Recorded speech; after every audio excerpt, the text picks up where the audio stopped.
Kadir Stêranivîsî Zilamê Qalig. Zilamê Qalig hat û got ka min analîz bike. Min got dihere lo. Got ez naçim. Wey law ev çi bû bela serê min? Ez ê çima te analîz bikim? Hişê te jî heye tu xwe analîz bikî. Got em mirov neynikên hevin. Tu ezim ez tu me. Tu min nas bikî dê rê li ber xwe nasîna te jî vebe. Di wê nivê şeva berê 10 salan de rastî wî hatibûm. Ew jî mîna min ne li xwe digeriya. Gelo wê xwe bidîta. Pir mirov bi hesreta xwedîtinê serê xwe danîbûn û miribûn. Hey lo yê mirî ez bûm. Em dibin qey em dijîn lê heger berê me ne li gera heşyarîbûnê be ji xwe em miriyên saxî ne.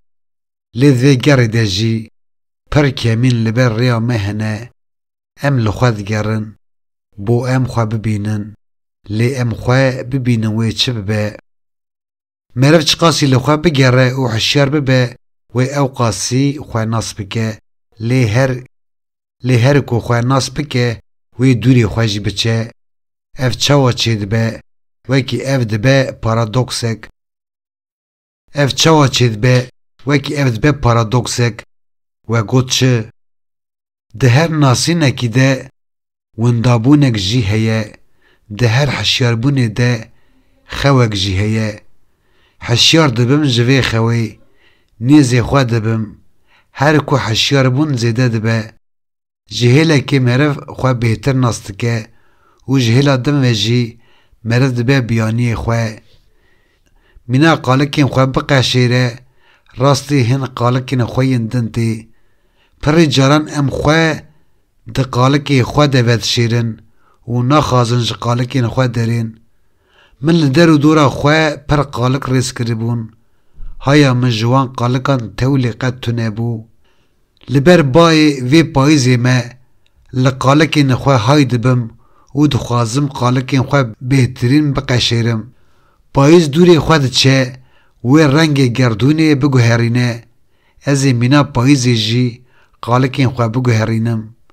Ez ê gohê xwe bel bikim û li çûyîna payîzê guhdarî bikim.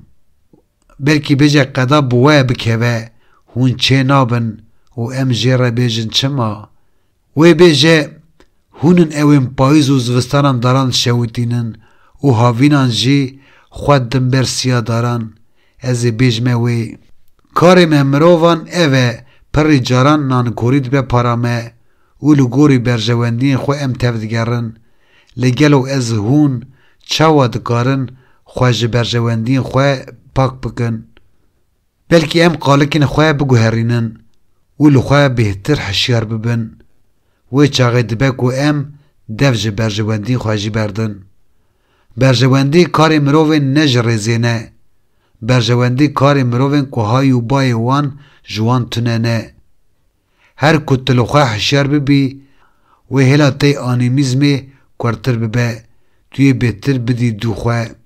Tu yê xwe nas bikî. Tu yê gerdûnê nas bikî. Tu yê bi her hawayê xwe nas bikî. Tu yê hêlên xwe yên tarî bidî ber kêran û wê qalikek te yê din bişkê. Tu yê berê xwe bidî qalikek xwe yê din. Tu yê dûrê xwe biçî. Tu yê nêzê xwe bibî. Tu yê bibî yekê din. Min got çima ev metafora qalikê hat û gol ser min binivîsî. Difikirim. Bi wir de çûm bi vir de hatim. Hişê min çû ser romana Aslı Erdoğan. Min ev roman bi zimanê Tirkî xwendibû. Nav Kabuk Adam bû yanî Zilamê Qalig. Li zimanê min ê zanîngehê bibûm mêvanê hevalê xwe. Şev nîvê şevê bû. Di nava sohbetê de ez matmayî mabûm. Hevalê min digot ez ê xwe bikujim. Min gotibû eman zeman tu yê çawa xwe bikujî. Were ser hişê xwe. Lê wê çaxê zêde hay nebûm ku li xwe digere. Wê şevê min got ka biçe razê sibê ez ê diyariyekî bidime te.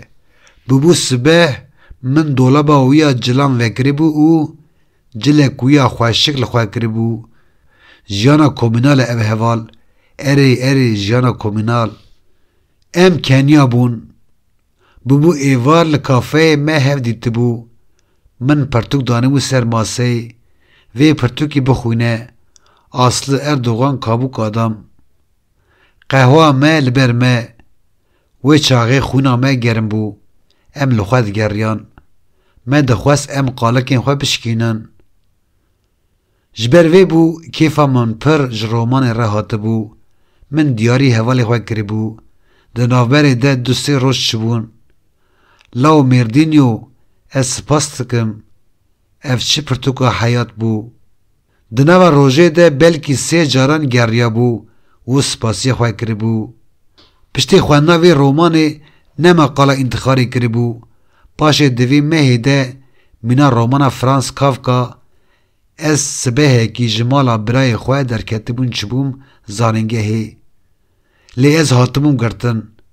ده زندان ده من بریار خواه دابو از اج اصل اردوغان را نامه کی بشینم نامه خواه من ویسانده بو و شانده بو ناونیشان روزنامه özgür gündemi لی نزانم او نامه گیشت بر دستی وی آن نگیشت بلکی یکی وی ناست که وی نویسی بخوینه او جیره قلب که لی او قاسی نمهمه مهم او نامه حوال منه نامه که وی حاطب او قالا دیروکا مرواهی دکر دیار دبو نه ازی بری بو هر کو عاجز دبوم و چاوه من لحیوی دگریا من نامه وی دخواند پاییز در باس ببو زوستان در باس ببو دهاوینی ده از در کتی بوم لمالا برای من ری و ریوانی تو نبو همو اوده وان سر بالقون وان تجی حوال ببون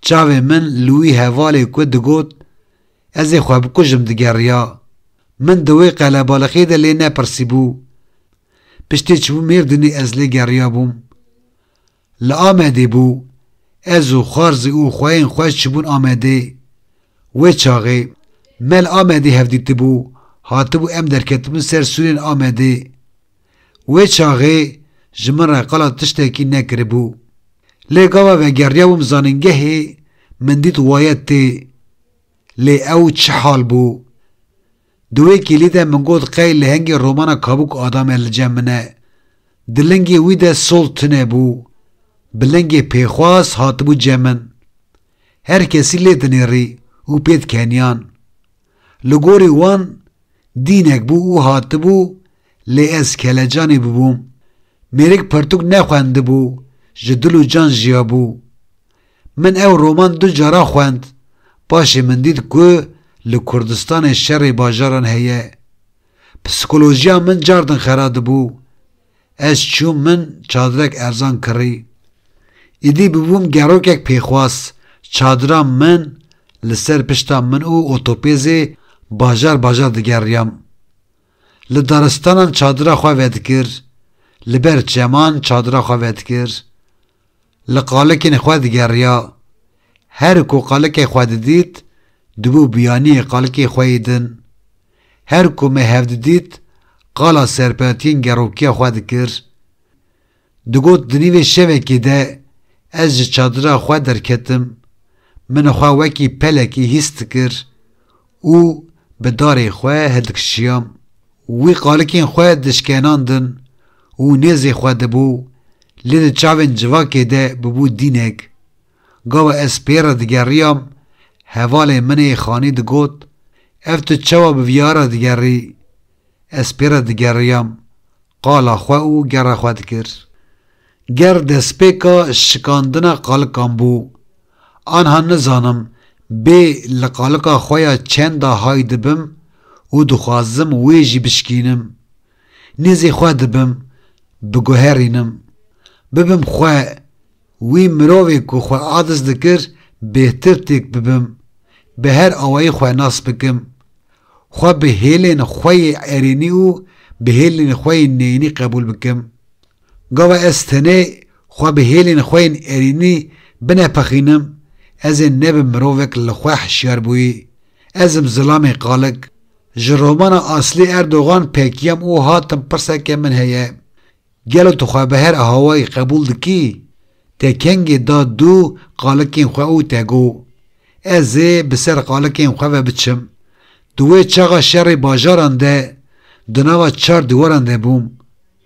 Min belkî wê çaxê nû xwe bi wêrekî didarizand.